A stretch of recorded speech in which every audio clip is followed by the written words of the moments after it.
Good afternoon Okay. from Jakarta. Good morning, good day, good evening to all of you joining from other parts of the world. Welcome to the C20 Civic Space Sub-Working Group Global Webinar entitled Put an End to All Judicial Harassment to Protect and Expand Civic Space. We are very happy to have you here. My name is Auditya Firza Saputra. I am a researcher at Indonesian Center for Law and Policy Studies, or PSHK, and I will be your moderator for today's webinar. The webinar is organized by the C20 Civic Space Sub-Working Group, part of the Education, Digitalization, and Civic Space Working Group. And C20 is one of G20's forum engagement group, which specifically made for civil society organizations to put forward ideas on challenges, opportunities, and possible policy recommendations over priority issues of each working group. And before we start, I would like to give a friendly reminder that this webinar is supported by English Indonesia interpreter as well as sign language interpreter. For those of you who are unable to follow the discussion in English, please activate the interpretation feature button the bottom of your Zoom screen. And for those of you who may come up with questions during presentations, you could leave a written question in our Zoom's Q&A. Otherwise, you may be given the time to ask verbally at the question and answer session on the last 20 minutes of this discussion. Okay, joining us today are our four remarkable speakers who will present their ideas and observation for the next 2 hours. First, I would like to greet Mr. Mas Reynaldo Sembiring, the Director of Indonesian Center for Environmental Law, or ICEL. Hello, Mas Dodo. Hi, Audit. Hello, Mas. Next, we have a remarkable Indonesian human rights advocate with over than 15 years of experience, and she is currently work as a lecturer in Indonesia Jentera Law School. Please welcome Mbak Asfinawati. And third, and already with us today is Mas Wirya Adiwena, the Deputy Director of Amnesty International Indonesia. Last but not least, we have our partner from State Official, Ibu Betni Purba, the Director of Human Rights Instrument of the Ministry of Law and Human Rights of Republic of Indonesia. Many thanks to all the speakers for sparing your time for us in the middle of your busy schedule. Allow me to give a brief background of the topic of today's webinar. As we know, we could never separate the actors when talking about the promotion and protection of human rights. Among other actors involved, human rights defenders are at greater risk of getting attacks or any other forms of threats. In 2021, Civicus, an organization based on South Africa, reported an increasing trend of shrinking civic space. The pattern includes the use of formal legal procedure to narrow down public participation, such as penal approaches against human rights activists, environmental defenders, journalists, and scholars. And in Indonesia, civil society also faces similar challenges that may restrict the freedom of expression, speech, associations, and assembly, and also the rights to defend the rights itself. At the same time, what often escapes our attention is the latent structural implication of judicial harassment, both in social and economical context. For instance, in many surveys, we have observed that more and more people are afraid to express their thoughts and opinions, and this in turn made many people starting to be hesitant to participate in citizen control due to the fear of getting trouble with the authority. Therefore, today's webinar will try to capture challenges, opportunities, and recommendations in order to put an end to judicial harassment as one of our priority issues raised in the C20 forum. Without further ado, before we move to the discussions, I will let my executive director, Mbak Gita Putri Dabayana, and who is also a coordinator for the Civic Space Sub-Working Group, to open this discussion. To Mbak Gita, please go ahead. Thank you, Audit. Thank you for the introduction. Hello, everyone. My fellow resource person. I have my friend here, Asvin. I have Mas Wirya. I have Bang Dodo. And hello to you, Bu Hetni. And I have Mbak Lisa here from the C20 Environment, Climate Justice and Energy Working Group. And also Mbak Imelda Ustadi Brata from the Education, Digitalization and Civic Space Working Group. Sorry. In this occasion, we try to have one of the hardest conversation in the civic space realm, which is the judicial harassment against human rights defender. But not only for human rights defenders, of course. The harassment victims includes professors, state apparatus, and mainly could be almost anyone who are attempting to exercise their constitutional rights. And the main narratives, however, in the G20 is about development. It's about economic growth. But however, the remaining questions would be that what we should do with all the wealth that we gain while our rights are being restrained. These are some of the hard questions that we posed in our policy brief, and also we posed to our resource person. And we hope that we could try to answer in this occasion. And our lines of resource person will try to have a discussion. We'll try to answer that for us. And thank you for your time, and looking forward for the discussions. Thank you again, and right back at you, Audit.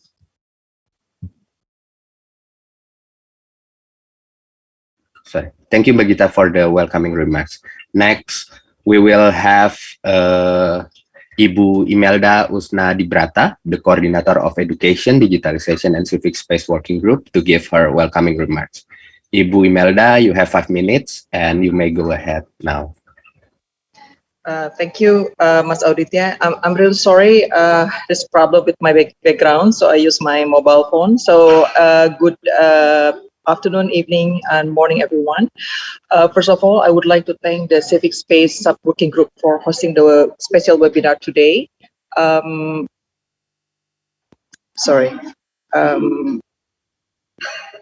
And then I would like to pass our gratitude to Bagita Putri Damayana, the lead of Civic Space Sub-Working Group, and all speakers and moderators, Ibu Lisa Wijayani as the coordinators of C20 Environment, Climate Justice and Energy Transition Working Group. Also, Ibu Betni, Humiras Purba, Bapak Reynaldo, Jess Sembiring from ISEL, Bapak Wirya Adiwena from Amnesty International, Ibu Aspinawati from Jentera School of Law, Mas Audit, yeah, and also all the behind scene team. As one of the official engagement group of G20, Civil 20 or C20 provides a platform for civil society organizations worldwide to bring forth the political dialogue with the leaders in G20 countries. And one of the C20 working group is Education, Digitalization and Civic Space Working Group that now already have more than 125 members from 38 countries and aims to ensure the inclusion of civic society voices as part of civic space rights in the G20 agendas. So education, digitalization, and civic space are three important sectors that are related to each other, and civic space is a crucial element of democracy, human rights, social justice, peace, security, and sustainable development at large. It is the space of political expression, accountability, and negotiation of social contract. The strength and quality of civic space also depend on how the people are educated, whether the people are taught to be subservient to injustice or to stand up against them. As one of the tools to freedom, education also has the role to cultivate civic value and civic engagement of the youth, thus improving the quality of our democracy. So therefore, apart from focusing on justice system, civil society should also engage to improve education system and to hold equitable digitalization process in check in order to expand civic space. When civil society sit at the table, policy making is more informed, effective, and sustainable. So various insight and feedback during this webinar will really sharpen our recommendation on how to overcome inequalities and to benefit from more equitable, gender-sensitive, disability-friendly access for all that could make civic space more inclusive. So let's make this webinar as an opportunity for us to make concrete deliverables, and also if we work together, the voices from civil society organization across the world will be heard and considered for a recovery stronger in the post-COVID pandemic era. Again, congratulations to Civic Space Sub-Working Group as a very important part of C20 Presidency of Indonesia for hosting this event. Thank you. Over to you, Mas Audya. Thank you, Ibu Imelda, for the very warm welcoming remarks. Next, we are also going to listen to welcoming remarks from Ibu Lisa Wijayani, the coordinator of the C20 Environment, Climate Justice, and Energy Transition Working Group. Ibu Wijayani, the time is also 5 minutes, and over to you, Ibu.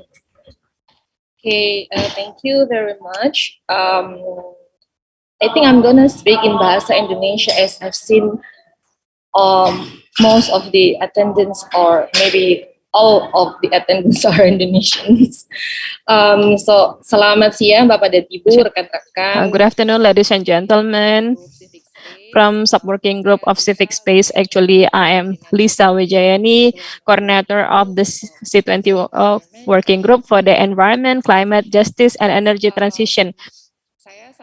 So actually, I am really proud and grateful that I'm invited, because this issue is one of the issues which is really extraordinary, not only for our working group who are discussing about the climate and also environment and social energy, but also for more impact like social and economic. So just a little explanation. Actually, we have 3 issues that we are discussing, but there are more impact to social economic for the environmental justice, and also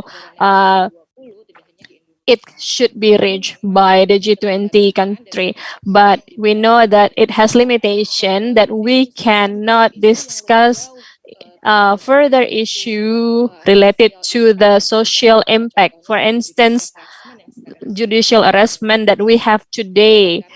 So that's why myself, I'm really happy that I am invited, and I hope that the discussion in this webinar can be one of the space for us to discuss, and we hope that it can be also the input for us and gives the input for working in our working group related to environment, climate, and energy. One thing which is really disturbing in our discussion related to the justice of the climate and also energy transition, because there are so many issues in societies which not yet bring up by the group or the working group, which is actually specifically in energy or environment. So maybe I would like to share a little, even though I'm not panelist, if I talk about the use of the land, for example, and for palm oil, because the demand of the oil, it's increasing. But in fact, the use of the land itself in Indonesia, it has like some issues like vulnerable group of the land acquisition and some other things related to the land. So we hope that this platform and this group can be the input for us. So that's why I would like to say congratulations for the organizer. We hope in this discussion we can talk about this more interesting, and then it can give the benefit for all of us. It can be useful, and I also can get the input after the activity or seminar is done. I guess that's all from me. Again, congratulations. Thanks, Ibu Lisa, for the warm welcoming remarks. As of now, we can begin into our main event. Moving on to our first speaker, we will have Reynaldo Sembiring, or usually called Mas Bang Dodo, to present his thoughts on judicial harassment in environmental activism context, specifically about the strategic lawsuit against public participation, or SLAP. Mas Dodo, as a reminder in advance, you have 20 minutes from now until 14:35, and please allow me to give you a reminder later on, 5 minutes before the time is up. To Mas Dodo, please go ahead. Yeah, thank you, Mas Audit. I think it's better to me to explain in bahasa ya, since all of the participants and the speaker from Indonesia. Selamat siang. Yeah. Like, good afternoon, ladies and gentlemen. Ibu Bethany, and also Miss Asvin, also Miss Kak Wirya, and all. Can I share my screen? Sorry, I haven't got the access yet. Ya, sebentar ya, Mas Dodo. Ya, sambil menunggu saya. So while waiting, actually, I think this meeting for today is really interesting meeting, because we will discuss a little thing which is really considered as a sensitive matter, but maybe we see each other today. I think we have the same issue, then we have same agreement that the use of the law or the court sometimes it is just for stopping someone from their expression, like freedom expression, and also the participation of the community in detail. So this is not new phenomena. Actually, it also happens in many countries. We found it in many references that the freedom expression and the freedom to speak and the public participation has many challenges, and it is responded by many judicial and also even lawsuit, and also using the facilities of the courts. So actually, today I'm talking about the SLAP related to the environmental cases. But first of all, I would like to talk about it by myself, is that actually this is not just strategic lawsuit only, but it is also in the injunction. Ladies and gentlemen, actually we will discuss 5 things. The first one, I'll talk about the definition, about the framework in Indonesia, and also the factors that cause the SLAP in Indonesia too. And the first one, we talk about the definition. The definition of SLAP itself, by the way, actually we can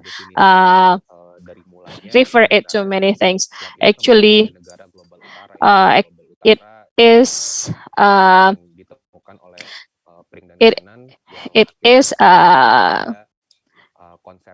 okay, this is developed in North area. So actually, where this lawsuit is done by some parties who would like to silence or to make some participation of community to stop, to make them cannot do their participation, or they don't have the rights anymore. But then the slide itself develop from time to time when it comes to some countries. For example, like how Philippines, they also have their own definition. It is wider and broader than the lawsuit or civic, but it is also the civil, but it is too administrative. So in Philippines, if we say from the procedure of environmental cases under the Supreme Court of Philippines, strategi hukum menggunakan instrumen hukum apapun, baik itu pidana, administrasi, untuk sebenarnya bisa membuat pembungkaman atau penghentian ya terhadap suara-suara atau partisipasi masyarakat. Like the participation of community. And actually in Indonesia, we'll also have our own definition, but we can learn from some cases. So what I mean by SLAP in Indonesia is wider than just civil law, but also in the context of the criminal. So in development, we understand that the SLAP is also developed in the United States, and we also know that anti-SLAP is raising as the response of the virus in democracy. So what is the virus in our democracy is when, by the way, actually democracy is guaranteed the freedom of the community, of the society, to have their goal as a for the democracy. So when they have some complaint or petition and some other things, maybe they got one response or like the lawsuit, or and then we know we take it as the virus which is disturbing the democracy itself. So in America, what they use is the lawsuit. So finally, the W ring and Canon is using this. So that's why we need to understand that this is becoming the foundation, how it will develop in Indonesia, because we know that Indonesia is a democratic country, not just in the lawsuit for the civil, but also in criminal. To stop the democracy rights of the people. So if we talk about the participation of Indonesia, so if we talk about the legal framework, we can see that the SLAP actually is under the law of environment in Article 66. So everyone who are fighting for the environment, they cannot be in lawsuit. So it is clear that it is under the civil law. So when they are fighting for getting the good environment, so they cannot be in the lawsuit. And then for the so it is also becoming the reference for the judges. So in the context of judicial, we are taking the SLAP for one of the phenomenon which is must be stopped because it can disturb.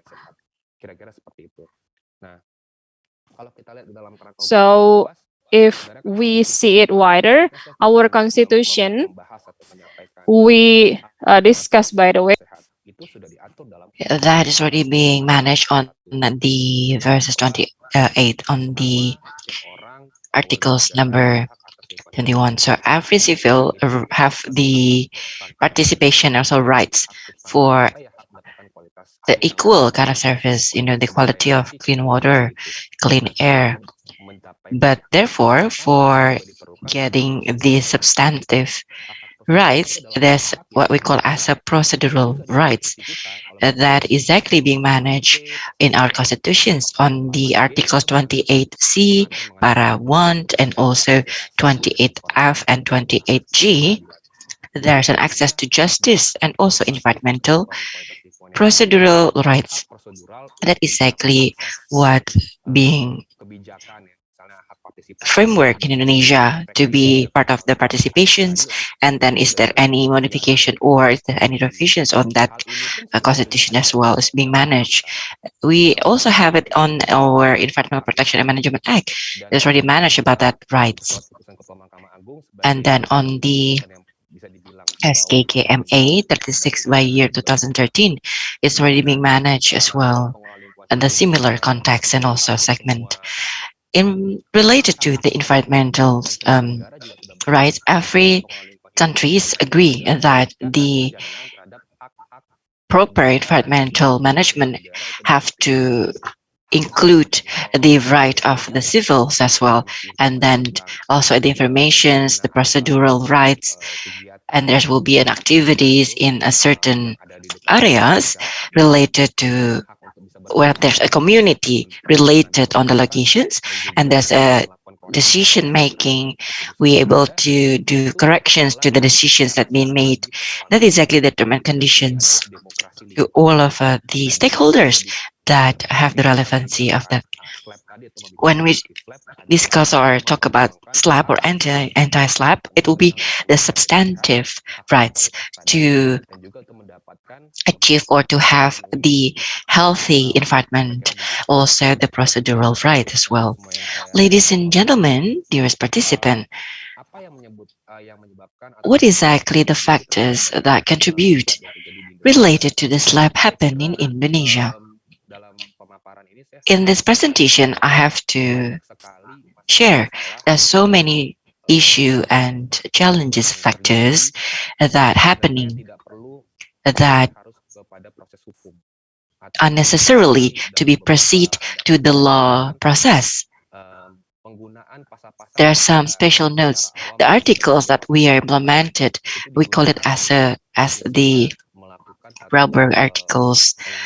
There's a connector or there's a process that is being postponed or being delayed related to the people or to the civic. There's a effort, there's a business, there's a industry when they are raising a complaint and they are participated to advocating to get a healthy air or healthy environment. And when they are participating or express what is their objections towards the development of industry in their region or in their areas. Unfortunately, there are some maneuvers or there's some strike back to the community. We have these cases in Indramayu with this cases is very unique because they are the civic that doing this file lawsuit, no, the lawsuit on the Indramayu. I would like to share a little bit of story about the cases. The cases was winning on courts per courts that the indictment is being revoked by the High Administrative Court divisions in Bandung. Then they celebrate the victory by placing the flag in their kampung or in their hometown. In the next day, they installed the Indonesian flag, the red and white flag.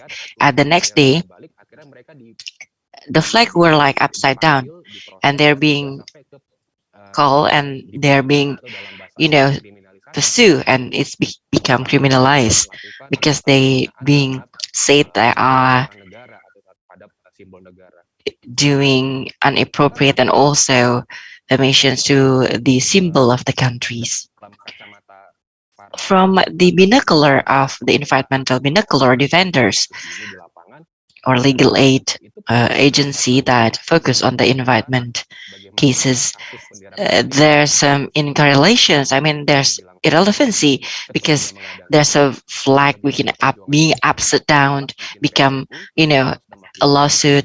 At that time, they are having a very serious kind of evidence from the previous case, and it already been winning.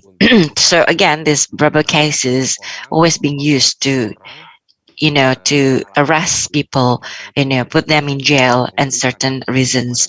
This will be a jokes kind of cases because they couldn't raise their voices anymore. So this kind of cases always happened. They were charged for raising the flag inverted, and then there's also Robandi cases in Bangka. They are doing protests because there's a one manufacturer factory. They already use every kind of access to raise this complaint to the local House of People representative, and then give the subpoena, and then also actively goes on sending this submission.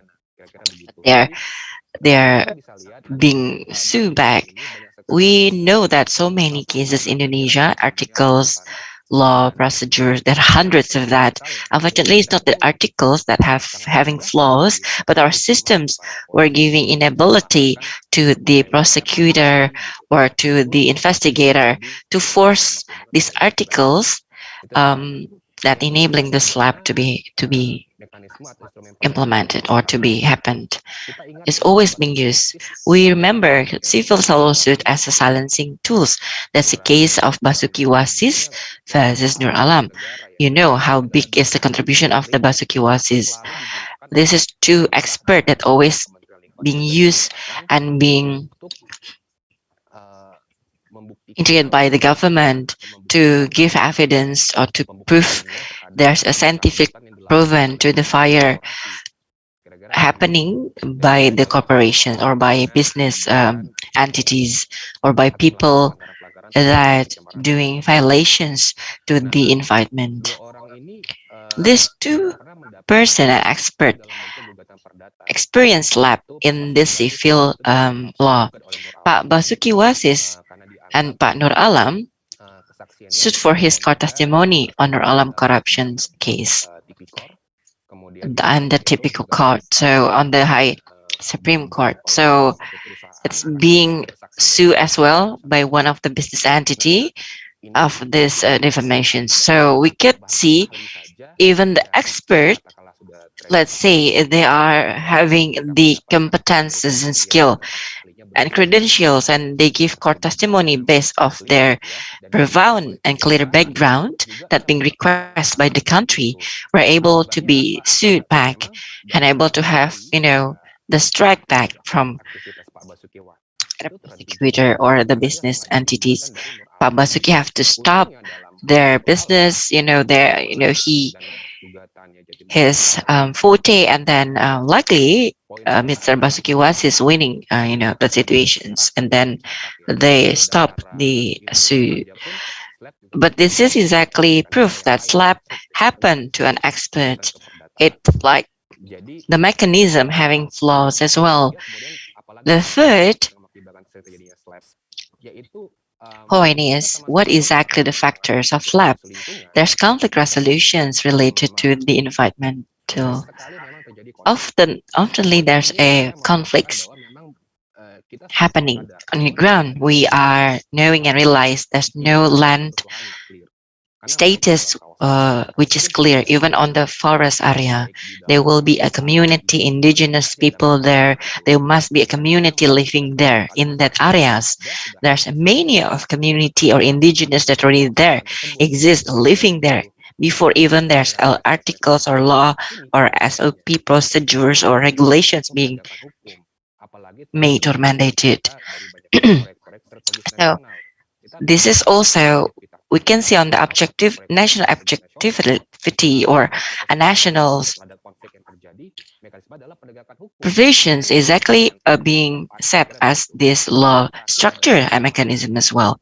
So we also need to see on the licensing process.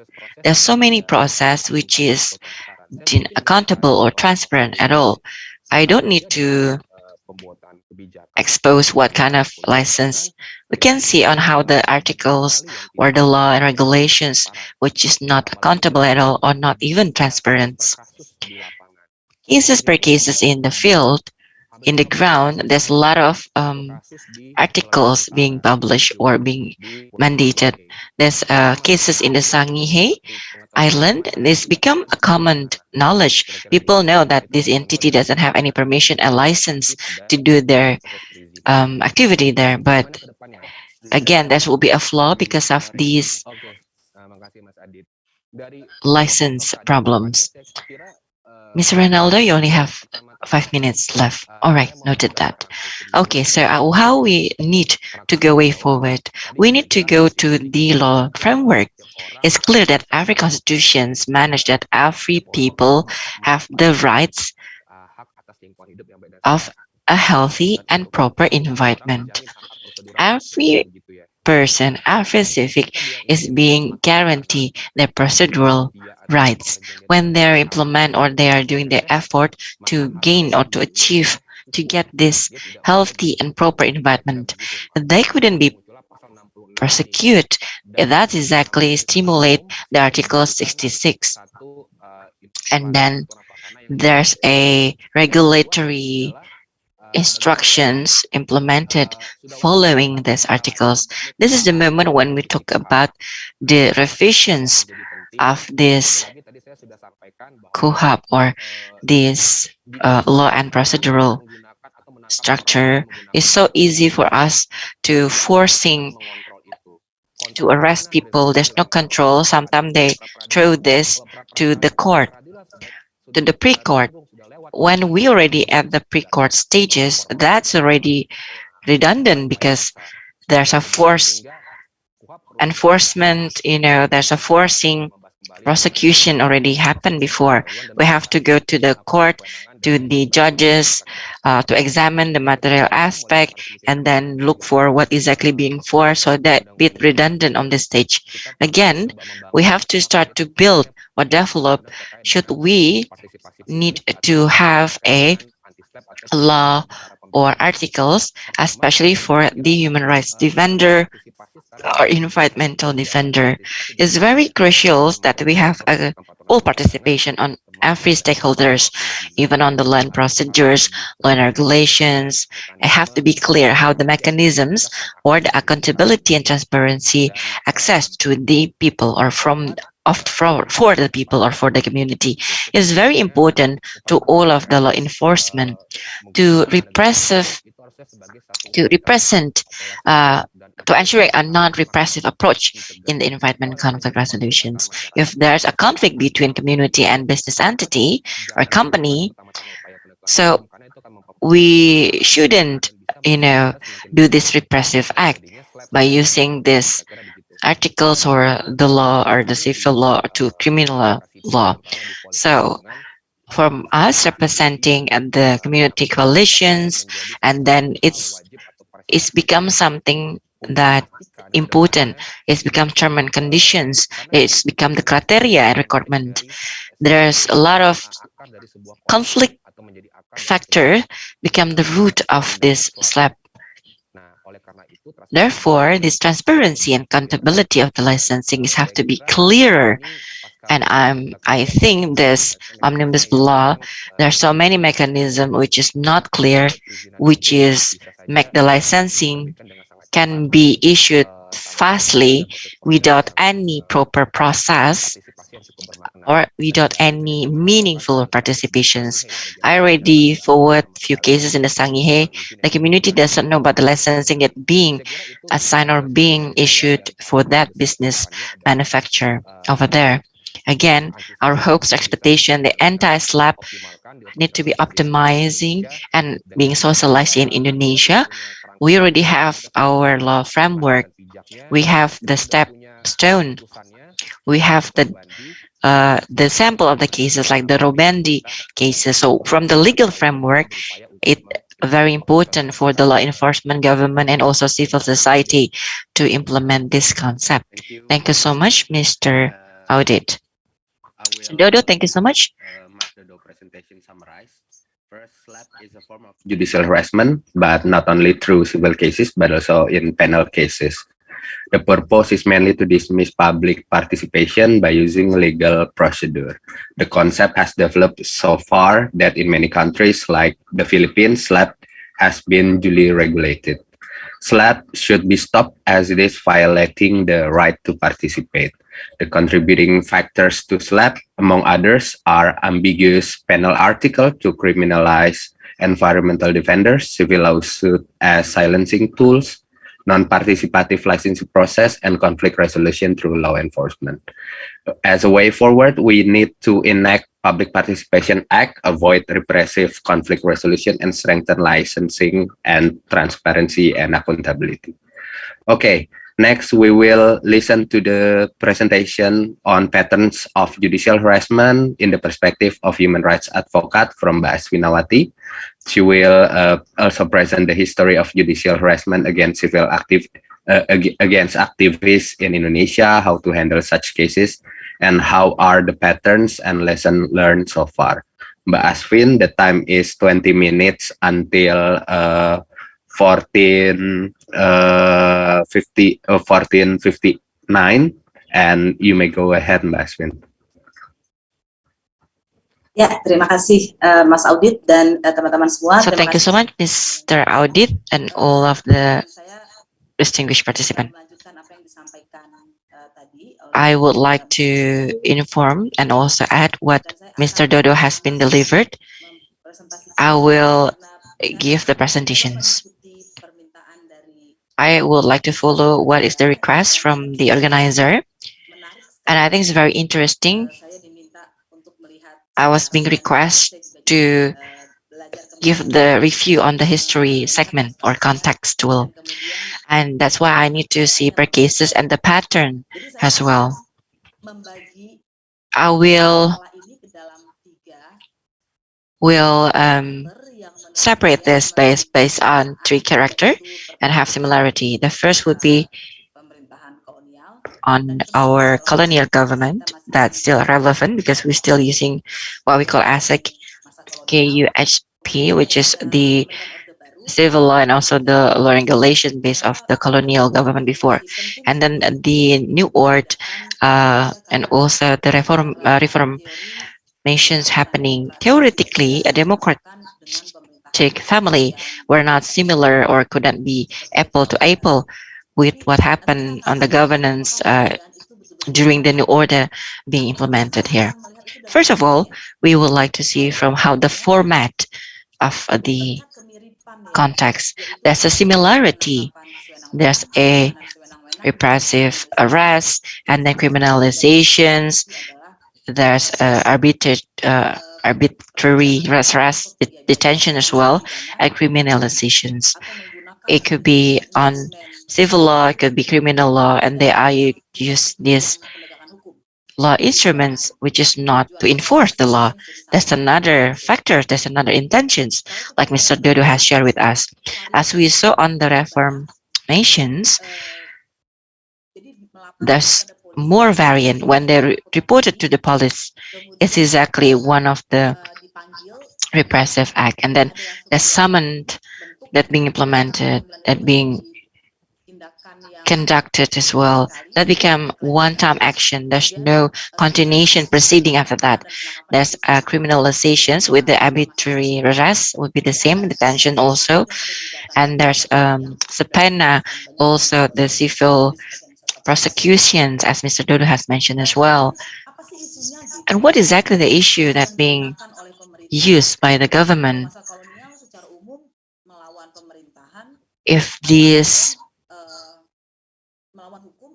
If there's an act against the government, and then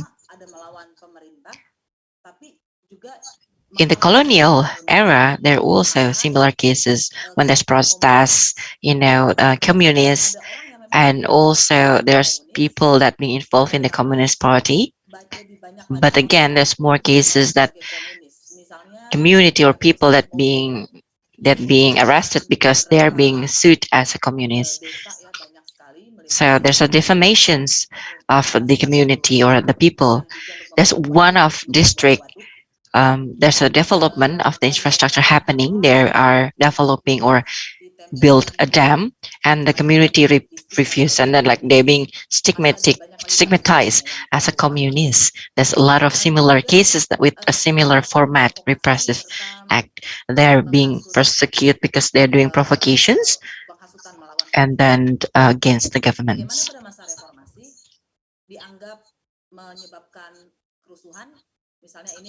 And then if there's a people that being arrested or detained, and when they are refused, and they're going to be persecuted against, as speech, hate speech against government, and then provoking inciting against ruler, because anarcho happening inciting on May 8, 2019 in Bandung, Jakarta, Surabaya, and other area as well, probably, and also communists.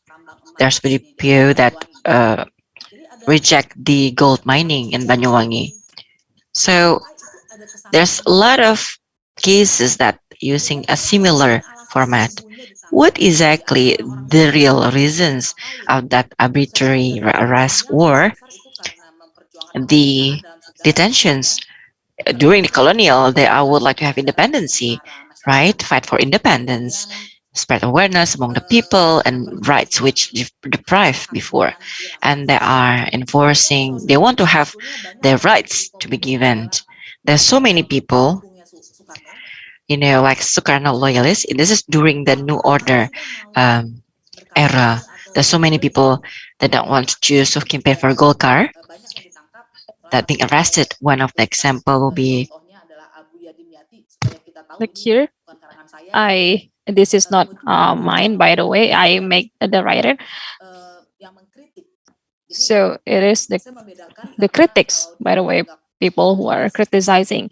So I'm aware that even though they are criticizing, doesn't mean that they uh, they were not focusing on the critics, but the person itself. So we know that there are already people doing the oration, like Sri Mitang Pamungkas and Fatwa and so Rendra.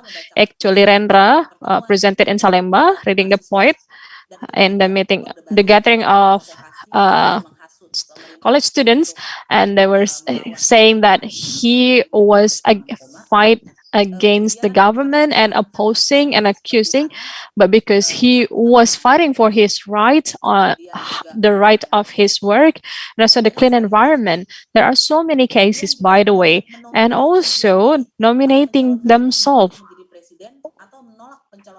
or nominating themselves, like for example, in the Suharto era. So in the Reformation era, by the way, since they are criticizing or they were in a group of the people in the critical, so because they are fighting for the rights, so what they call as the rights is becoming bigger.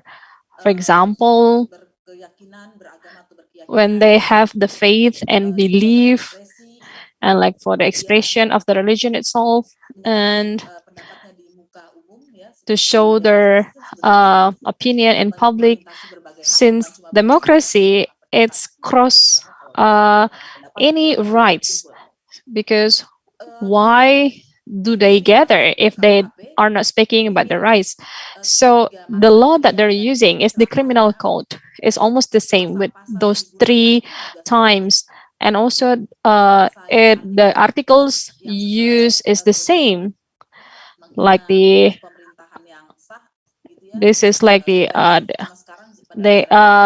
it was subversive because they were insulting the government, but they have also UUITE, and right now is 146, like spreading the hoax that makes the not conducive situation. So now it's coming again, but in the past it was Sukarno at a time, but for now it's just someone who is accused spreading a hoax like omnibus law, job creation, that cause people doing demonstration, and at the court the only witness is Director Etnas Wahi, and he said that he didn't know, and also they're doing the demonstration not because of him.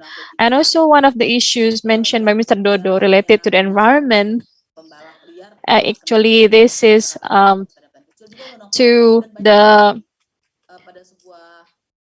here is illegal loggers, but then they are also appointing the indigenous people. So of course, who are the victims? Like for example, the colonial who are fighting for the freedoms, and also the human rights defenders who are becoming the target, not only the people, but also the defenders. And also in new order, like Orde Baru, like the demonstrant and the students and political figure, and also some of them were criminalized. It is identically almost the same with Reformation era, but right now they have stand-up comedians, so it's getting wider. And who are the actors? So the perpetrators, what they meant to say, the perpetrators right now is like many, like the society organization. So what in the Reformation era, it is more various, and also the corporate. And the next question is that how to handle the cases related to the judicial harassment and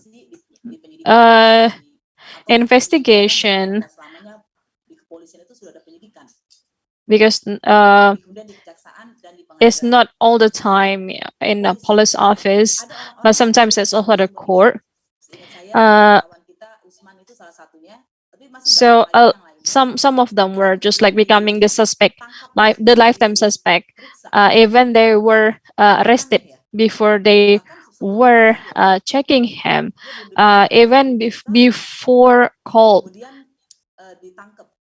and then he was arrested, even it's at night. And the criminalization process is getting faster, and it is coming before the main case. Like for example, like the environmental issue, like the pollution, actually they already reported, but it's not running, but then this person is becoming the perpetrator. That person is arrested. So, and also this person who is under judicial harassment, actually they were never processed, even though they were processed, the maximum one, even just like in the film, but it's just like less. And for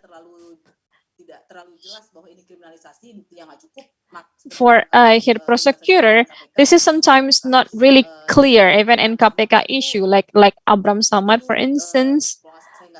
If I'm not mistaken, they were just like 5 times for the file, while while using the criminal code, maybe once or 2 times, but in fact it was 5 times. But then the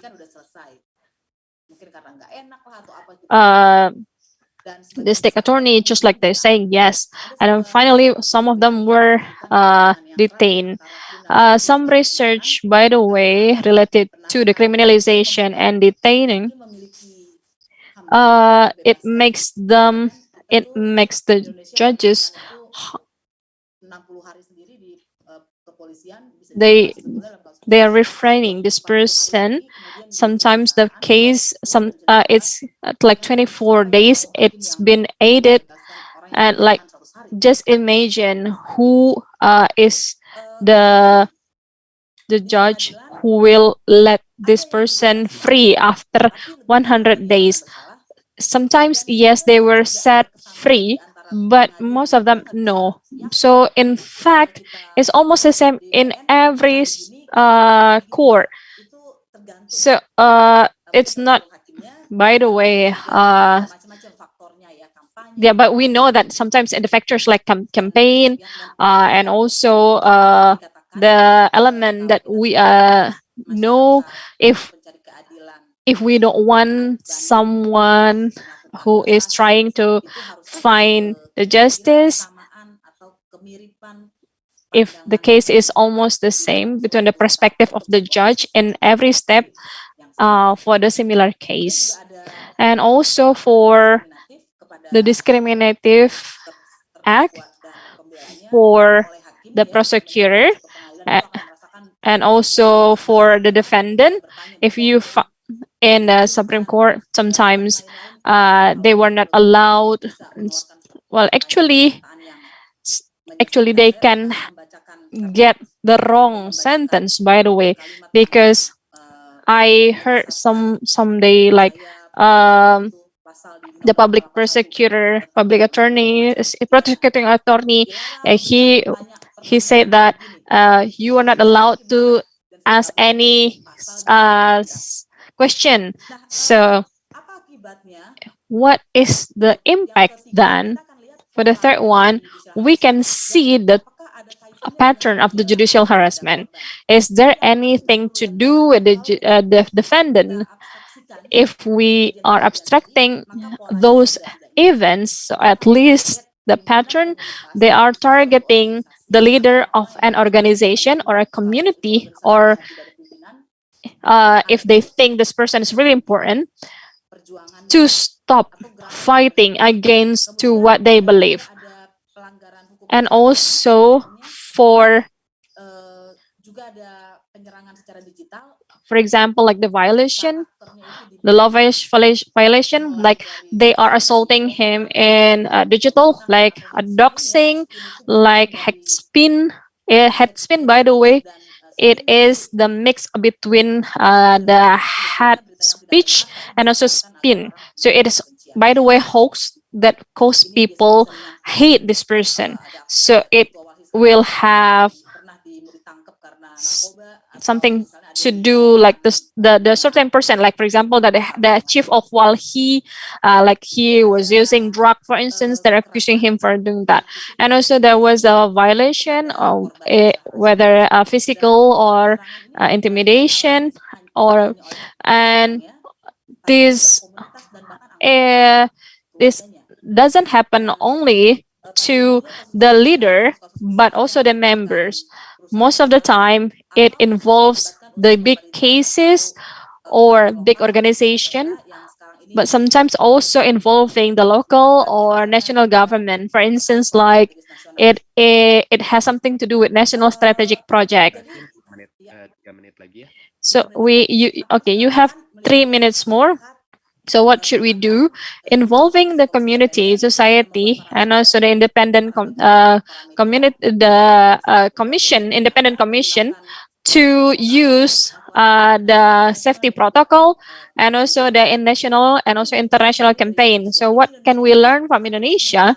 Indonesia will always experience judicial harassment because we are so weak in this, because this is not as ICCPR, there's no accountability for law enforcer, and also we can use the best practices from the judicial harassment when from we are asking for a response from the city or the national. So the last one, we would like to see the judicial harassment not only as the threat, but it is the challenge and opportunities to improve the awareness of the public, because it is open court, so we can do the mobilization and also the recording of the human rights and doing the consolidation between the civil society, and we can use this as a chance to do the change with like the criminal code, for instance, and even we can cause the social movement. I guess that's all. Thank you. Asvin explained about the changing patterns of judicial harassment from previously arbitrary arrest to police reporting. The use of legal article is also changed from previously subversive law to hinder to development, spreading hoax, anarchy group, and etc. Violence against the victim of judicial harassment rarely be processed by the policeman. The actor of judicial harassment in post-reform era, mainly corporations, state actors, and civil society groups. Previously, in New Order, judicial harassment is done by military, police, and etc.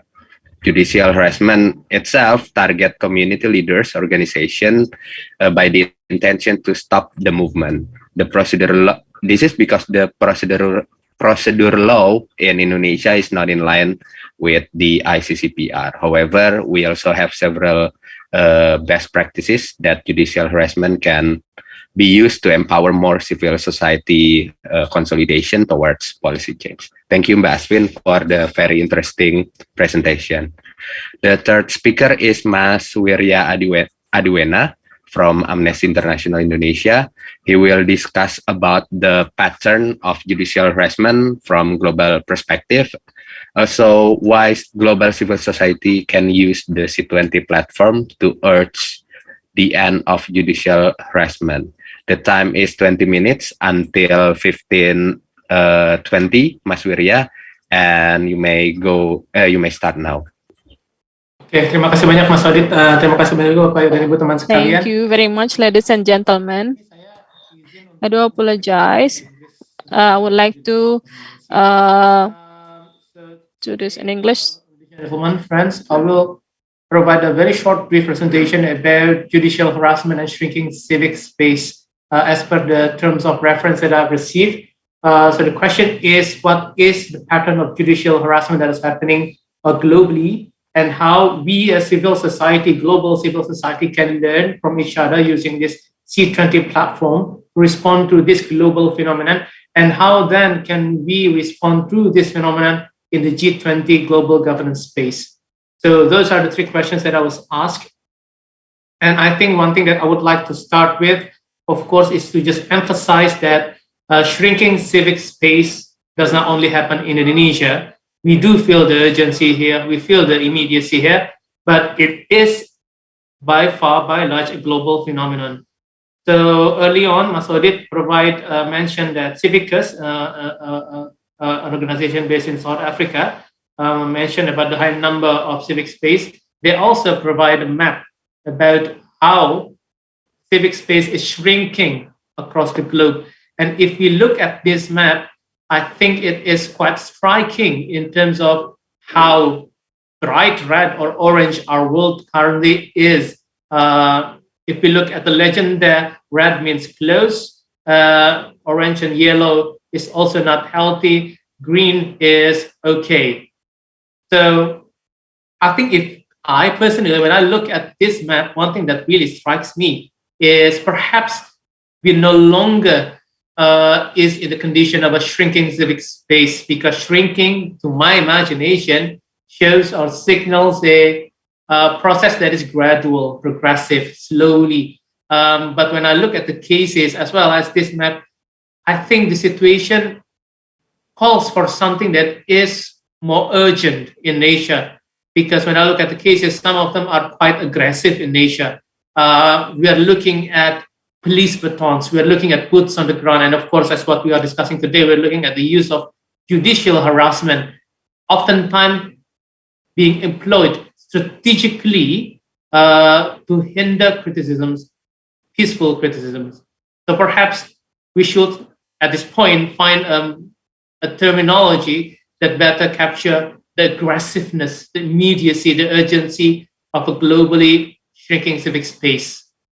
So while there are multiple tools that have been used to aggressively silence criticism and close civic space throughout the world, indeed, one of the most commonly used tools is judicial harassment, or sometimes also known as persecution through prosecution. Indeed, judicial harassment is a common tool used by authorities around the world to target and harass human rights defenders, journalists, critics, dissidents, oftentimes to delegitimize them and their causes, and deter, limit, or prevent all of these civil society actors to peacefully conduct their work in favor of human rights protection and promotion, as well as to promote free and independent civil society.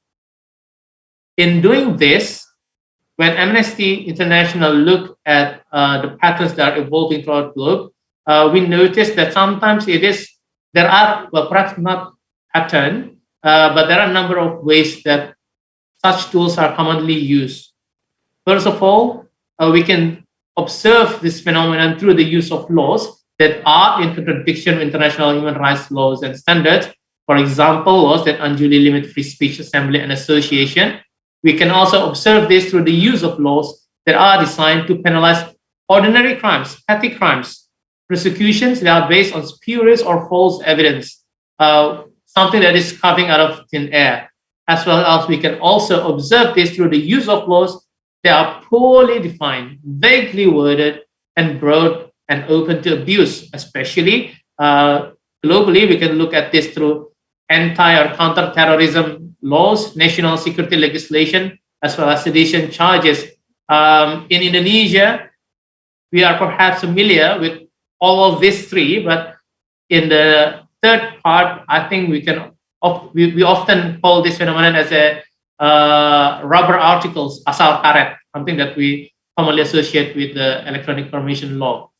Now, I will draw your attention, Bapak dan Ibu teman-teman sekalian, to a number of cases that are happening throughout the globe in terms of the uses of these tools, the use of these laws, judicial harassment tools to silence criticism. But for moving forward to the cases, I would just like to mention that it is quite difficult to find the proper cases, not because that there are not many of them, but because there are plenty of them. It is challenging to me to figure out which cases that I should present to you today, because there are just too many examples out there of the use of judicial harassment to silence criticisms.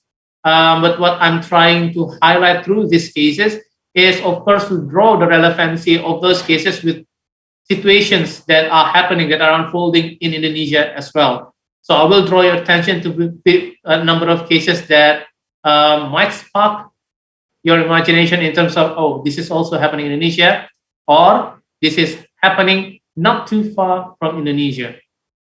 No, the first case that I would like to present to you today is happening not far from Indonesia, in Vietnam. So in Vietnam, social media companies complied with government policy in repressing criticisms.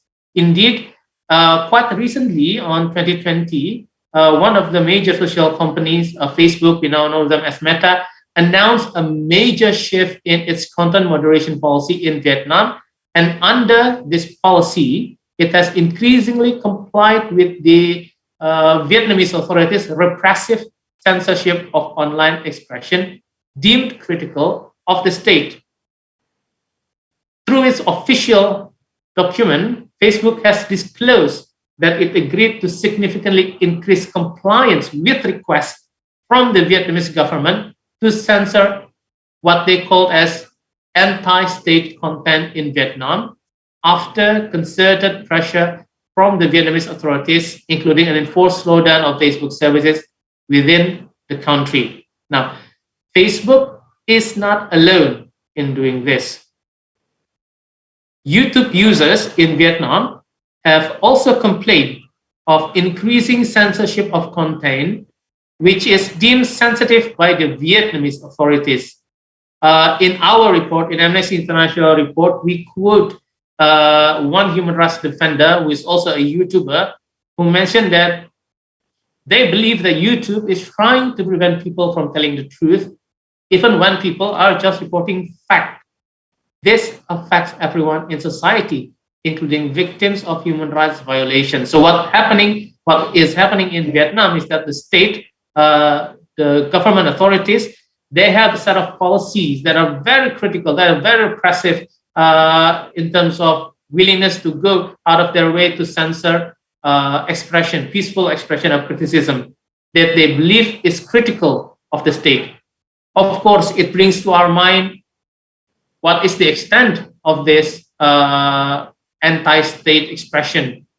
And secondly, as government has their policies for censoring and repressing peaceful expression of criticism, it is very interesting to observe that then a major social media corporation is complying with that government policy. So this cooperation between state authorities as well as a multinational corporations in repressing peaceful expression, peaceful criticism online, I think sparks a worrying phenomenon.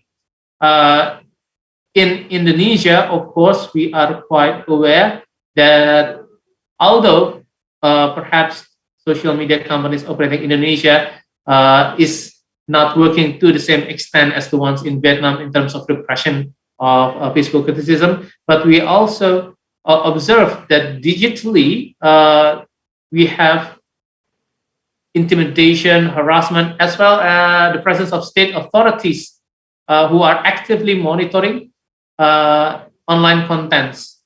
So I think this kind of trend is one worrying trend that we have to observe very critically. So that's the first case.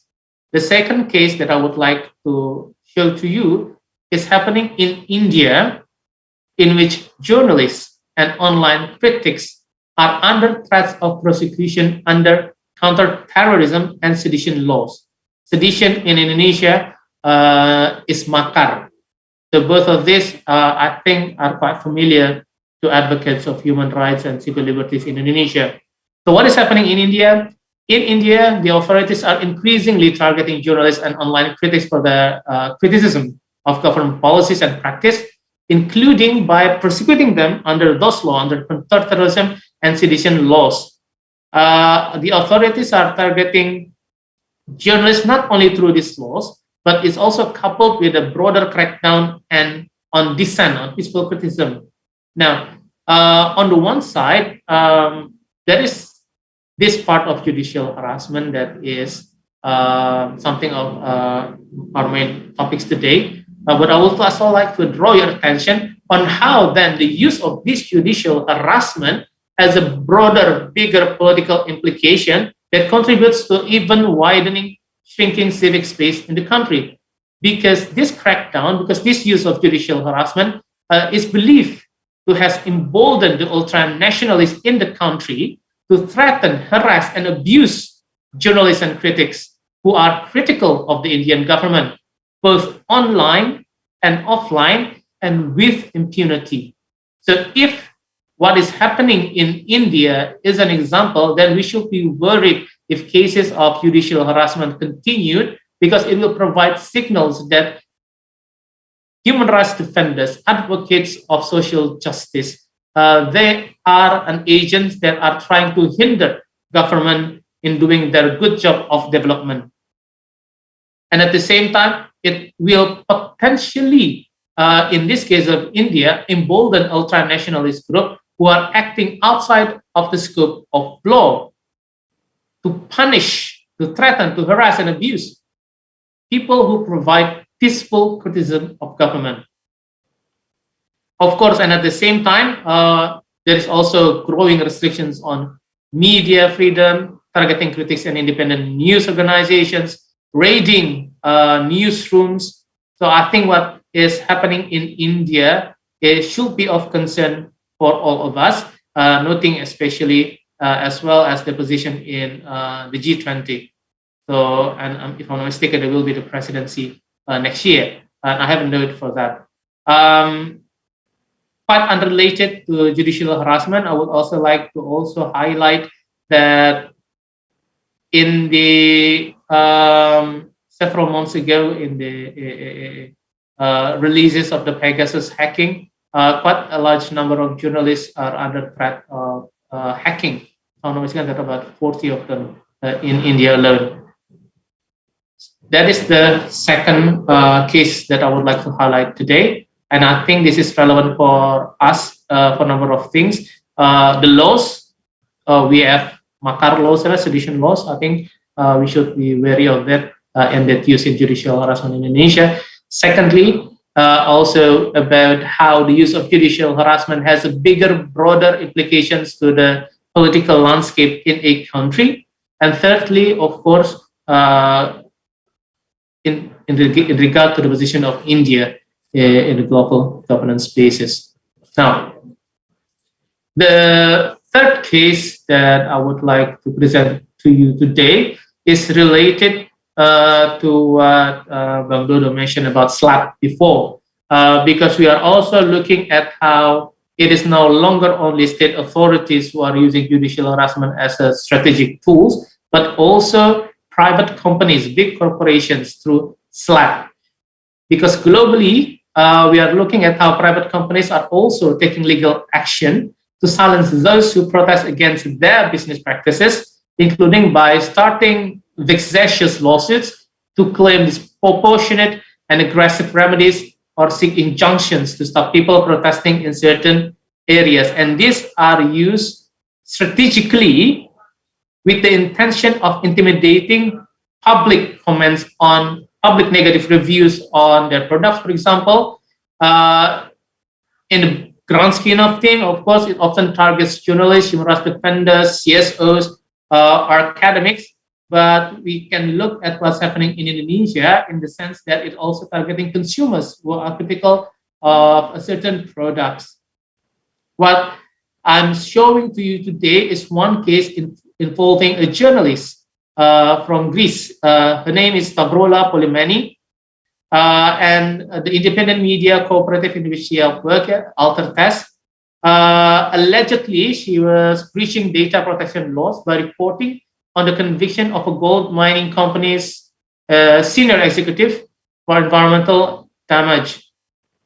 So currently, she is being required to pay up to 100,000 euros, which in Indonesian currency, I think is about 1.5 billion rupiahs in compensation if the court rules in favor of the claimant. And if she is unable to pay the compensation, of course, the journalist Polimony could be detained. And I would like to highlight one particular problem with this. So when we are talking about judicial harassment, right, sometimes the public just look at the court as something that is neutral and will rule in favor of the justice. But even when the court will rule in favor of something that is just, the fact that an ordinary person, someone who comes from not position of power, being brought upon the court and suddenly is required to pay a huge amount of money is a threat in and of itself. Please imagine if you or your friends, your family are suddenly being brought to court and being told that if you lost in this proceeding, you will have to pay 1.5 billion, or in Indonesia, I think it's about several hundred million rupiahs.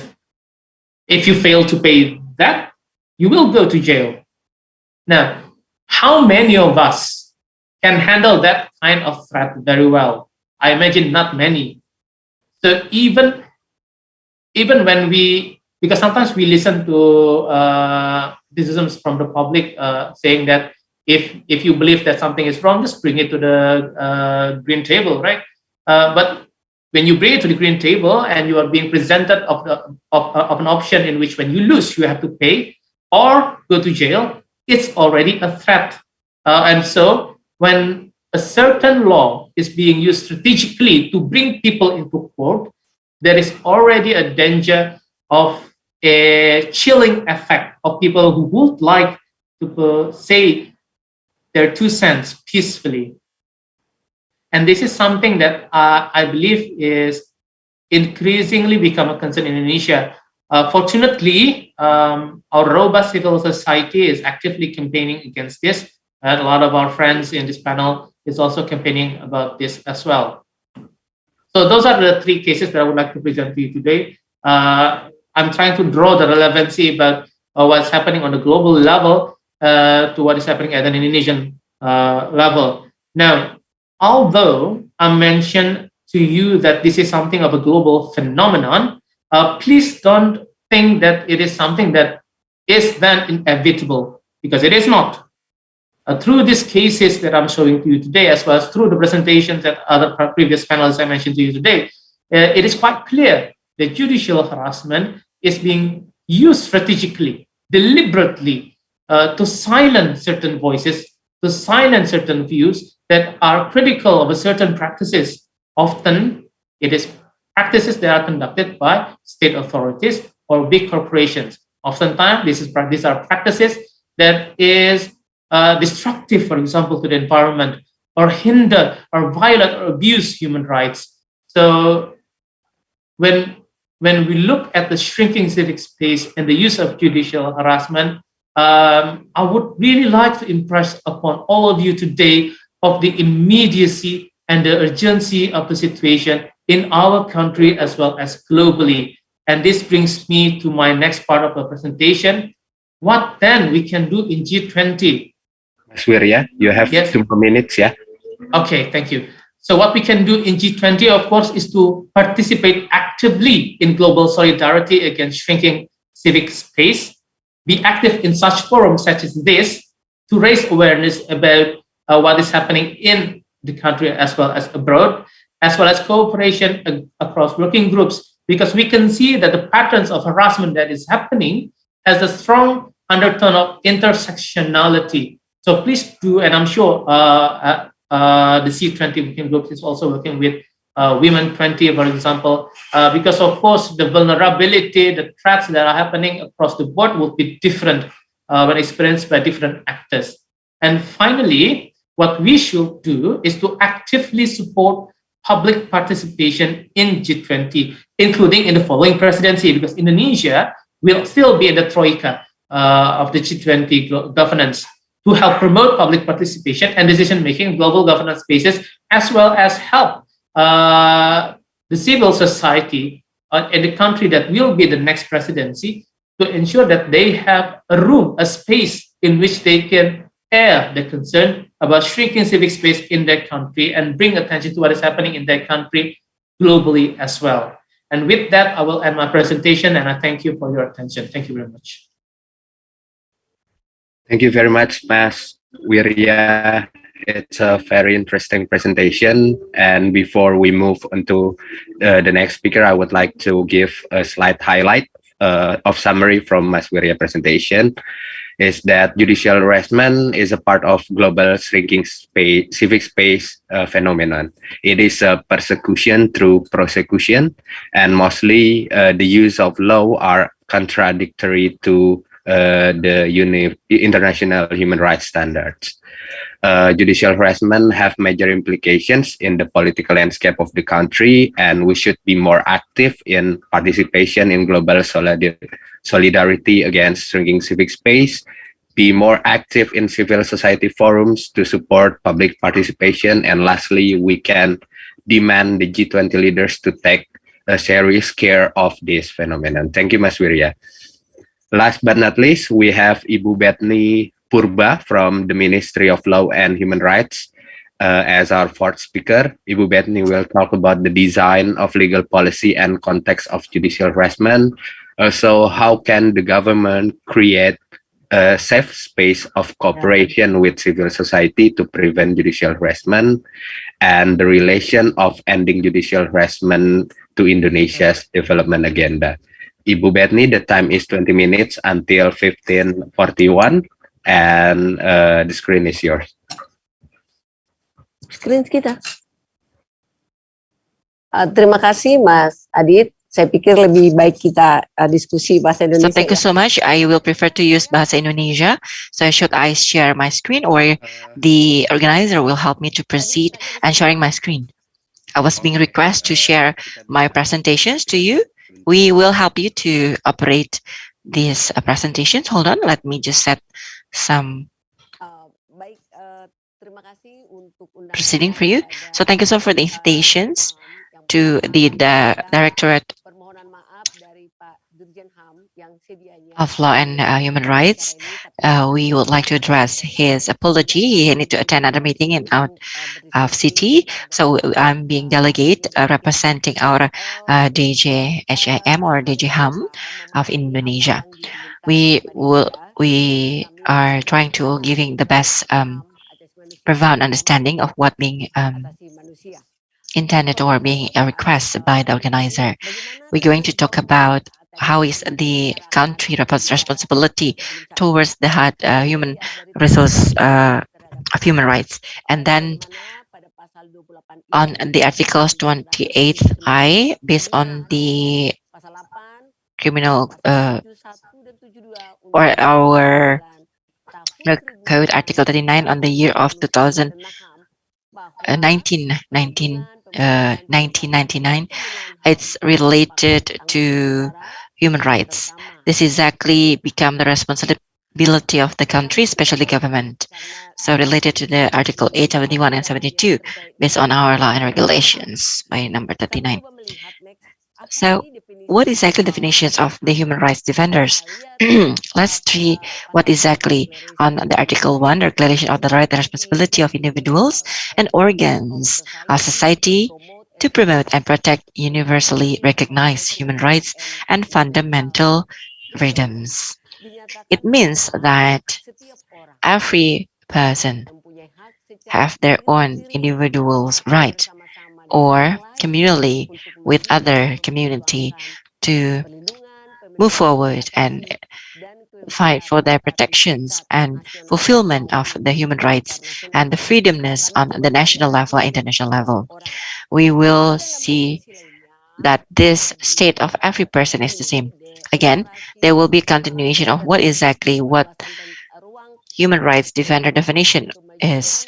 So related to the people that work to forwarding and protecting the human rights including all the workers or professional human rights or non-professionals where it's relevant of their context of forte on the gender equality, the rights of women's, the minority ethnics rights, languages, sexuals or religiously, and the disability rights related to environment, land use, and the indigenous people, volunteers, journalists, and also being discussed, and then the legal aid or coming from lawyer and prosecutor. So every people who conduct or doing or implementing the human rights activities related to environment, related to the indigenous segment, that will be from the Marrakesh declarations. What exactly the characteristic of the human rights defender based on the okay, let's move on to the next slide. If we highlight upon the characteristic of the human rights defender, let's review on the UN fact sheet number 29. It's being declared, being mentions human rights defenders protecting the right to defend human rights, and then accepting the human rights principle universally, and then defend, promoted, and protect human rights. When they defend a group or person that being prosecuted, that being judged or being sued as violating criminal law or criminal code or civil law or both, will be the main issue. How this professional or how this human rights defender work in peace. They need to work in peace based of the duham, of course, based on the law and regulation or the court structures or on the law and regulation code. It's being managed as well. There's international law and national law implementations. This is the principle. This is like the baseline of how they should work. We try to respond to answer what exactly being requested by the organizer. We try to put the essential matters and more diligently attention to detail to what exactly being requested. Again, it's will be the cases that have the allegement or allegedly have violation to human rights, and how the policy of the law sectors in responding to that cases. One of them point, if we look on the structures or mechanism of how the human rights law and articles, the segment that replaces on number 32 articles related to human rights violations or the communications, we replace it into the handling of the allegement of that violations. There's more article regulation that covering to creating what we call it as the service post. So everybody able to report the complaint or any case raised up related to that human rights violations. We also finding a lot of shifting ideas thoroughly to strengthen our Ministry of Law and Human Rights when they need to handling or implementing the enforcement of the human rights. As it being mentioned, I mentioned before, it's become the responsibility of the government of the country to put it into legislations. And then there's if there's any allegement or any potentials of human rights violations, they need to report it into the service post branches offices. We have all of the posts toward Indonesia archipelago, and they have the access to send a report or to go to the post.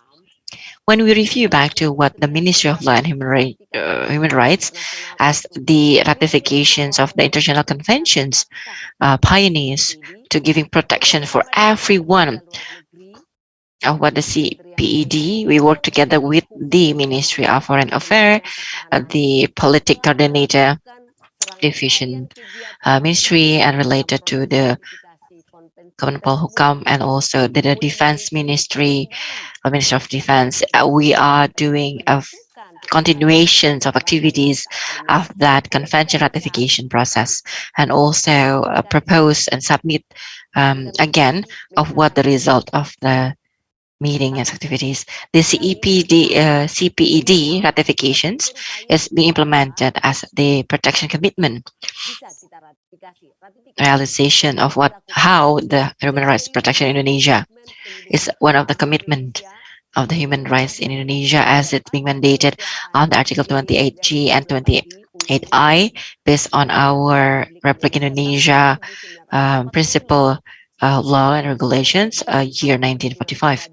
This is covering the personal protection right, family dignity, integrity, and also intellectual belonging. That's a right of the safety and also protection from this stress, fears to conduct or without doing anything. This is the freedomness right from abuse, achievement, or this behavior or this placement, and there's a degrading of what human integrity is, the freedom to live, to have faith, to religions, activities, and so on. As we see what cooperation or the program that we do together with the civic society, this we are at the moment still in the process discussing and finalizing the decision with our House of People representative or from the legislative divisions to look upon the collaborations or cooperation we do. We representing the Ministry of Law and also Human Rights, we are opening what we call as the collaboration rooms or space involving the civics. Especially, we are drafting what we call it as an NA and also a review of what the law regulations of involvement of the civil society, which is COHI and ELSAM, and also invite the academics representative. Second point will be based on the number 39 on the year of 1999 related to the human rights with all of the environment relevancy and academics. Number 3, to the Minister of Law and Human Rights decree number MHH01HA 0402 in the year of 2021 related to POGJA or Special Task Force. There's a respect, protections, fulfillment, enforcement, and also the proceeding of what human rights is to disability, mental disability community, and all the member, which is involved 17 of the ministry and institution, and also the civic organization, among others, WPGS and LBHAM. Before we are involved every civic community element. How is the law policy that have the objective to provide the protections for and how the civic space could be integrated and also related or relevant with the development agenda. One of the example, we conduct public discussions when we are drafting the framework of the criminal code restructures revision of the policy in 12 cities involving the academics, NGOs, the society organizations, legal aid institution agency, law enforcement, ministry institution, and many layer of civic element. Also hearing pro like us and also invite, the most important, we always invite the civic society. Second point on the decree related to the Minister of Law and Human Rights Decree on number 24 year 2017 related to what exactly the content material of human rights on the core of drafting the regulation of law. It needs to be analyzed. We need to analyze and input this human rights content and also the context to all of the segment of the articles. Next, the protection. Go back to the previous slide. So the law protections to indigenous people is one of the part of the presidential regulation strategic objective targets number 53 year 2021 related to the RAN or to the National Action Plan of Human Rights. And how is the learning lessons that we have to see and overlook? This is quite tough to answer because how Indonesian government to respond or to giving the solutions to judicial harassment that's happening. The effort of Indonesian government to, for example, cases that have the allegement of human rights violations, what we do, we synergize with ministry and also the institutions, also the local government, and providing or doing the analysis to how regulations of law or criminal civil code that are being considered as discriminative.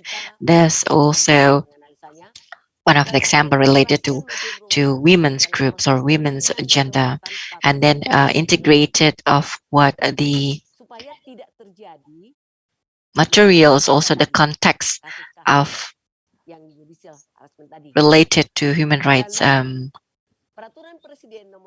violations, and then based on what the presidential regulation or decree number 53 year 2021 about the National Action Plan of Human Rights, especially focused to the targeted indigenous community related to provide and legal aid services, health, psychosocial that should be effective for these indigenous people that facing law, and also relevant to how we work together with the LPSK in providing the protections, guarantee, and recovery to the witnesses and victims that impacted by a heavy or high severe level of human rights violation. I hope we're able to conduct further discussions. If you had any question, feel free to address. Thank you so much, Mr. Auditya. Wassalamualaikum warahmatullahi wabarakatuh. May peace be upon all of us. So thank you. So of human rights defenders, I think from Marrakesh Declaration, which include those who work to protect and promote human rights, either professional or non-professional on certain human rights, and in peaceful manner. In Indonesia, human rights defenders are already regulated in Constitution and Human Rights Act, aside from the International Convention. The Ministry of Law is currently drafting ministry regulation on the handling of human rights violation, which include several, which include the making of complaint posts, ideas on holistic change to protect the human rights by the Ministry of Law and Human Rights, and the making of online complaint through application. Lastly, the Ministry of Law and Human Rights has also proposed the ratification of CEPD in the legislative, and according to Ibu Betni, the official has collaborated with many civil society organizations in the making of several regulation products. Thank you, Ibu Betni. And now we have arrived to the in the last part of the discussion, that is the question and answer. After 4 of the speakers have presented their ideas, I will let my fellow participants here to ask questions. Please raise hand or leave it in the Q&A box so I can follow it up to the speakers. But we have already one question in the Q&A from Stevie Harrison to speakers Mr. Wirya. The question is, how do you perceive the trend of civic digital space and youth and empowerment in Indonesia, particularly regarding the issues of digital transformations and demographic bonus, and what lessons can be learned by other G20 countries? That's the question. You may answer the question, Mas Wirya. Terima kasih Mas Odit dan terima kasih Stevie. Senang mendengar pertanyaan dari Stevie. Bagaimana saya? So thank you so much for the question, Stevie. How I see on the transformation, digital transformations relevant to the civic space. In my perspective, what exactly we need to understand comprehensively together that the civic space in this era is not being conducted by offline, but also online. So it's transparent, it's open wide, it's also included all of the digital civic space that being conducted. And then the young generation will be the digital native. And I do remember when I was still a college student back then, there's a lot of project that I did that mentions that some people will like bowling alone, and then but now there's shifting of that conditions. Everybody were involved digitally. So there's a shifting of quadrant that this space is being contented by the young generation that they would like to be participate actively, and it's important for us to promote the participations. And it's also essentially for us to raise the awareness in the young civic society related to our context of topic today. We talk about civic space and then put it to end, like ended this judicial harassment, to open more civic space, to give more participation. So on the digital transformations, we have to give education to make them doesn't have this afraid or fear of going digital, and be participate on that activities as well and know how to do. We have to completing our demographic as well, especially to people or the youth empowerment or youth generation that they're already in the wave of digital transformations. They're part of this movement, and we hope that they're going to be more resilient and more prepared for the future ahead from the security context, and then the judicial knowledge, implementation, also the proceedings. Thank you so much, Mr. Wirya, of the response. I hope it's and maybe from other speakers, is there any other things that you want to add? Please go ahead. Okay, if not, I'm still waiting for, we have questions from Rizky Argama. To all speakers, especially Mas Dodo, Mbak Asvin, Mas Wirya from CSO perspective, how should Indonesia presidency give policy examples on preventing judicial harassment to other countries? And what relevancy does the civic space has to contribute to economic growth? This is an interesting question, because perhaps the state does not realize that the shrinking civic space has a major implications on the economy, and if we have some kind of angles to be shared, it will be very beneficial for us. Maybe Mbak Asvin, please. Ya, terima kasih untuk Mas Rizky Argama pertanyaannya. Jadi silakan. So thank you so much for the questions. It's very interesting, Mr. Rizky Argama. Since few years ago, there's a discussion about this related to a policy making or policy being implemented on the ministerial level or from the Ministry of Environment and related to the human rights defenders or the environment human rights defender. At that time, the ministry were also give concern if it's going to be sectoral in coming from one ministry, they couldn't target it or couldn't as the involvement of other ministerial because on the judicial harassment segment, it always goes to the police department responsibility. Again, this is exactly the right moment when the regulations, instructions, or the law is being mandated by the president, right? So it's a presidential decree mandated uncertainty, because Indonesia is one of the country that diligently conduct this effort, and all of the international human rights element is become a integral part of how we implement the regulation and instructions too. But again, the legalizations and the recommendations or the socialization which is not properly being implemented or being raised up, or awareness of that segment. Thank you, Mrs. Asfin. Mr. Wirya, I would like to respond to the second question because it's a very interesting point. What is exactly the relevancy of this civic space that we assume that is open wide, have freedomness, have the rights, the full rights of civic, that we bring or contribute to how the economic growth should be. So there's an understanding that tangibly is being mentioned. These people will be anti-development. It's like criticals, and then when there's a damage on the environment, we conduct protests, demo, and everything. So the study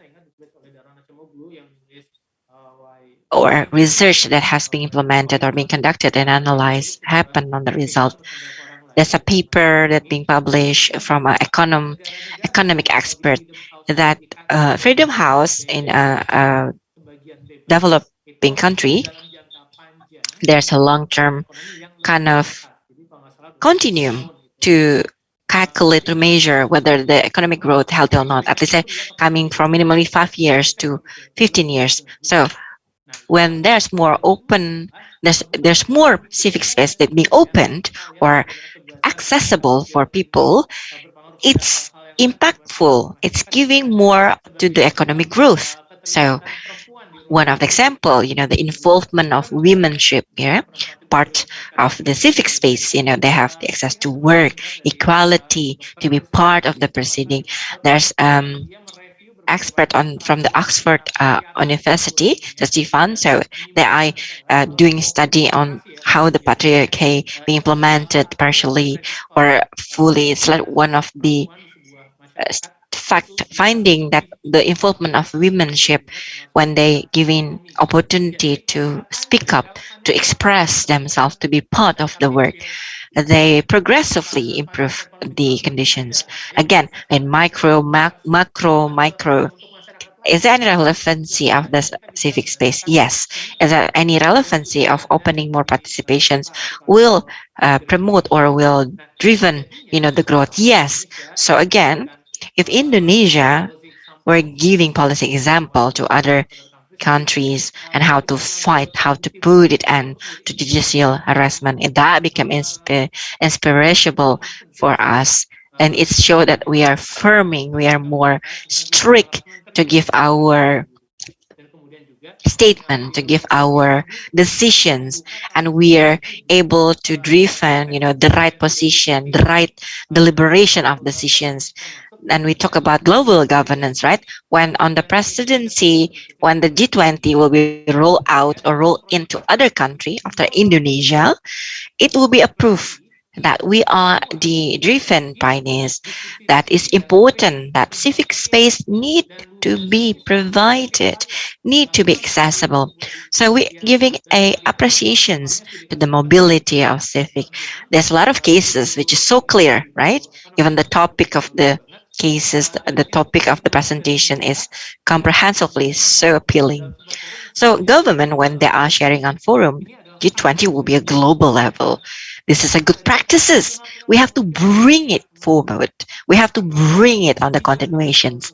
So these good practices need to be promoted, need to be driven ahead, because G20 will be the best chances to give those living example. Indonesia, the presidency of G20 at the moment, and to promote the next presidency to repeat or even do better of the same context and content. Thank you so much, Mr. Wirya. When we talk about not just relevancy of economic growth, but multi-sectoral. So we would like to ask Mr. Dodo if you would like to give additional perspective or respond the question from our colleague, Mr. Rizky Argamal. I would like to give response to what the economy segment. I will not talk the relevancy directly to the economic growth because there's a stages, there's a phases, and very much layer need to be discussed. But again, my perspective and what I could share, if this civic space is being protected, being provided, right, and preserved, this is will be a chances to ensuring every activity runs well. And economic growth is the duty of the economic expert, right? The people who are in that forte. Again, this is not my opinion, but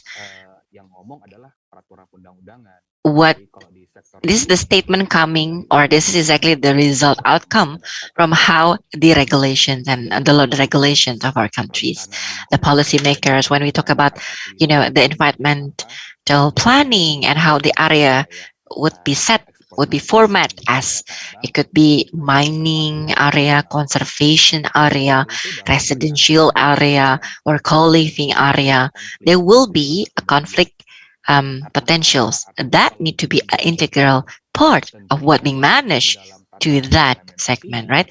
Why? Because on the implementations, surely every potentials of cases of this conflict is preventable.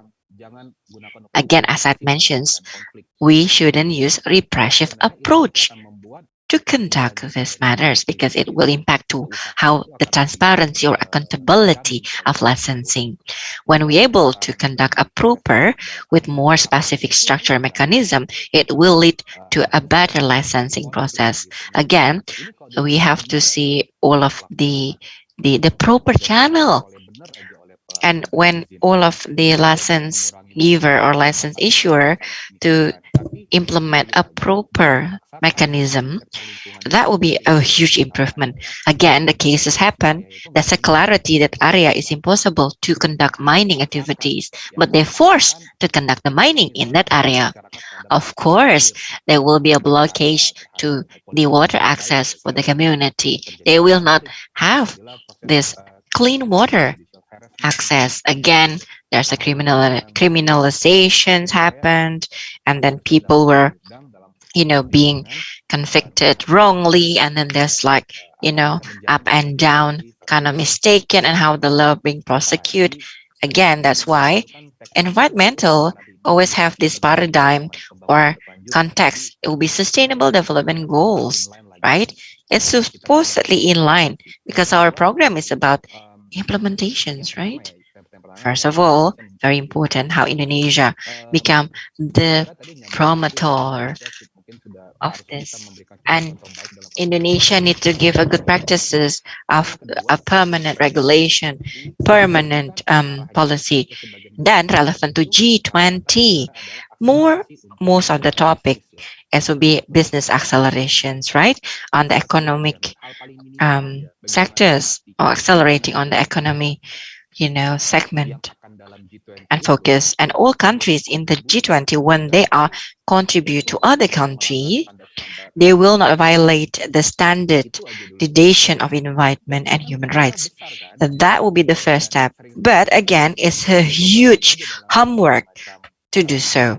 We can see to various variety funding from a banking institution A to Z, Z to A, and then from international body or agency. Again, we have to put more better commitment. Can we align to this standard? If it's violating or it's giving bad impact to our SOP, we shouldn't use it. Again, the awareness, the understanding, and the knowledge about it need to be certain. And we have to be strict, and we have to be disciplined in the commitment. So we will not make any loose loop potential. Again, there's agreement in Caribbean island or Caribbean countries, also the Latin America country, they talk about the human rights defenders. This is a dreams of what civic space, how the civic space could be, you know, a context that being raised awareness in the G20 is going to be very interesting. Thank you so much, Mr. Dodo. Ibu Bethany, Kita Stevie Harrison, bagaimana kerjasama internasional dengan negara-negara lain mampu mendorong reformasi hukum dan perbaikan HAM di Indonesia. Silakan Bu. Baik, terima kasih Stephen Harrison pertanyaannya. Ya, tentu saja kerjasama internasional dan negara lain sangat bermanfaat. Actually, relationship with other countries, it can encourage the law of reformation, whether Indonesia and also and Directorate General of Human Rights. We also get the trainings related to the law enforcers and training center of human rights, and also the law enforcers also train over there, and also the cooperations with in business and law and human rights. And we also have Directorate of Cooperation. Our cooperation with other countries like CRPD, of course, with the list of issues conveyed by the Board of Investigation. We also try to work together with other countries in order to encourage. If we cannot answer the list of offices, so our encouragement is to allow the law reformation, because other countries are capturing our country. So our other countries are capturing our countries, and we cannot avoid that. So actually, this is a trigger of ours to do better, whether in regulation and work together between the ministries and institutions, like the report and dialogue of CRPD, even though the lead is the Ministry of Social, but us in the Ministry of Law and the Ministry of Foreign Affairs, and also the Ministry of Human Rights. So actually, we serve it as our report. So we think that this kind of collaboration and cooperation, it can develop the human rights and also development of the law. And the collaboration with the civil society organization is a space for us to have a good discussion. I guess that's it. Thank you. Thank you very much, Ibu Bethany. We still have one more questions, but I think the time is almost up. And since the time is showing almost 4 p.m., I would like to thank all the participants and speakers who are attending today's webinar. Thank you, Mas Dodo, Mbak Aswin, Mas Wirya, dan Bu Bethany. One thing we agree is that we really hope that any forms of judicial harassment against civil society actors and even against anyone can be immediately put to end, and we can expand more safe space and collaborative civic space in policy and decision making.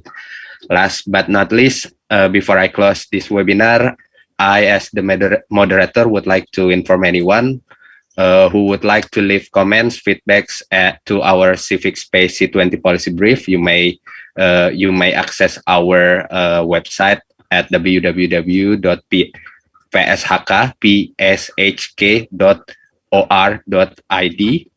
and you may find the civic space C20 microsite there. Finally, my name is Auditya Saputra. I'll see you again on another C20 Civic Space webinar. Goodbye and keep healthy. Thank you, everyone. Terima kasih. Terima kasih, Bu Bethany. Terima kasih, Mas Aditya. Terima kasih semuanya. Mauluyate. Salam Terima kenal. kasih, Kak Aswin, Kak Wirya. Terima kasih semua. Saya Terima izin. kasih.